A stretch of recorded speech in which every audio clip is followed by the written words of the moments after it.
বাংলাদেশে আইপিএল দেখা মানেই Kolkata Knight Riders. Kolkata Knight রাইডার্সের বাংলাদেশের জনপ্রিয়তার মূল কারণ সাকিব আল হাসান। সর্বশেষ 7 আসরে কেকেআরের জার্সিতে খেলেছেন বাংলাদেশের এই বাঁহাতি অলরাউন্ডার। 2012-14 আসরে কেকেআরের আইপিএল জয়ে অন্যতম ভূমিকা পালন করেন সাকিব আল হাসান।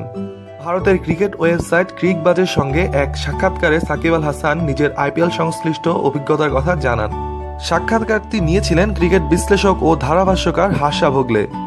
তিনি জিজ্ঞাসা করেন, বাংলাদেশের ক্রিকেট প্রথম সুপারস্টার হিসাবে সাকিব আইপিএলে সুযোগ পাওয়ায় কি মনে করেন।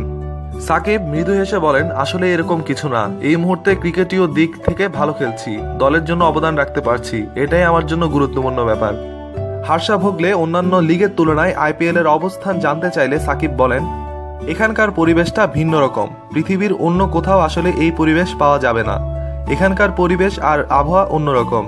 ক্রিকেটীয় দিক থেকে অবশ্য পার্থক্য খুব বেশি নেই, আমি নিজেও তুলনা করতে পছন্দ করি না, তারপরও পার্থক্য যদি করতে হয় তাহলে চলমান লিগগুলোর মধ্যে আইপিএলই সেরা। কলকাতার পরিবেশ ঢাকার মতো উল্লেখ করে হার্ষা ভোগলে সাকিবকে জিজ্ঞাসা করেন, এটা কি আপনার জন্য সুবিধা? সাকিব উত্তরে বলেন, হ্যাঁ তা তো বলতেই হবে, আমি সবসময় বলি কলকাতা আমার দ্বিতীয় বাড়ি, এখানে প্রায় 7-6 বছর ধরে খেলছি, আমাদের ভাষায় কথা বলি, সংস্কৃতি এক, আবহাওয়াও প্রায় একই, আসলে এর চেয়ে ভালো কিছু হতে পারে না। এখান থেকে আমার বাড়ি খুব একটা দূরেও নয়, গাড়িতে গেলে পৌঁছাতে 4 থেকে 5 ঘন্টা সময় লাগে। বাংলাদেশে কেকেআরের জনপ্রিয়তা নিয়ে সাকিব আল হাসানকে প্রশ্ন করলে সাকিব আল হাসান বলেন, অবশ্যই কেকেআর বাংলাদেশের জনপ্রিয়। কেকেআরের হয়ে আমি যে ম্যাচগুলো খেলি সেই ম্যাচে মানুষ টিভির সামনে বসে থাকে। এছাড়া আমাদের মোস্তাফিজও এখন হায়দ্রাবাদের হয়ে খেলে। আগে হায়দ্রাবাদ নিয়ে আলোচনা কমই দেখেছি, তবে এখন মোস্তাফিজের কারণে মানুষ হায়দ্রাবাদ নিয়েও কথা বলে।